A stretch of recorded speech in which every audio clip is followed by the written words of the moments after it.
Last గవర్నమెంట్లో ప్రధానంగా 3 శాఖలు మోతేశారు. 1 రోడ్లు భవనాలు, 2 నీటిపారుదల శాఖ, 3 వ్యవసాయ శాఖ.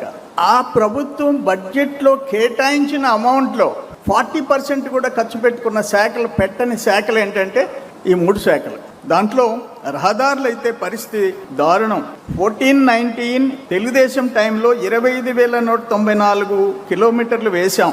జగన్మోహన్ రెడ్డి పాలనలో 1,800 కిలోమీటర్లు. మళ్ళీ ఈ 2 ఇయర్స్లో 5,050 కిలోమీటర్లు వేశాం.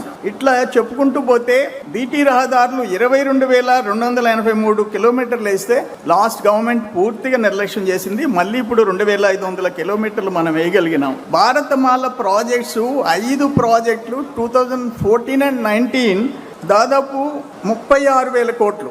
వాటికి స్టేట్ గవర్నమెంట్ షేర్ కట్టినందువల్ల ఆగిపోయే పరిస్థితి లాస్ట్ గవర్నమెంట్లో వచ్చింది. మీ అందరికి నేను గుర్తు చేస్తున్నా. కేంద్ర ప్రభుత్వం ఈ గవర్నమెంట్లో, ఇప్పుడు కూటమి ప్రభుత్వంలో కేంద్ర ప్రభుత్వం ఆమోదించిన జాతీయ రహదారులు 8 ఇంపార్టెంట్ 8, మొత్తం పొడవు 1,749 కిలోమీటర్లు, వాల్యూ 81,879 కోట్లు ఈరోజు శాంక్షన్ చేయించుకునే పరిస్థితి వచ్చింది. నేనేమంటానంటే ఆ టైంలో ఎంతమంది చనిపోయినారు, యాక్సిడెంట్లో ఎంతమంది, 43,000 మంది రోడ్డు ప్రమాదాల్లో చనిపోయే పరిస్థితి జగన్ గవర్నమెంట్లో వచ్చింది. ఈరోజు గాడిన పడింది.